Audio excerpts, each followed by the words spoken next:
Советниците на Советот на Општина Карпош ја одобрија одлуката за добивање на финансиски средства за замена на стари куќни водомери со нови ултразвучни и интеграција на истите во системот на далечинско отчитување на системот на јавното предпријатие Водовод и канализација.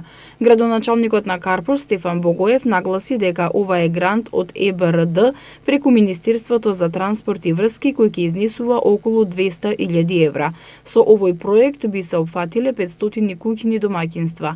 На седницата исто така беше одобрена предлог одлуката за субвенционирање на купување нови велосипеди. По масовниот интерес за првата ваква акција во која беа предвидени 300.000 денари, локалната самоуправа продолжува со уште една ваква акција во која се предвидени дополнителни 360.000 денари финансиски средства во кои ќе се помагаат карпошани да купат нови велосипеди.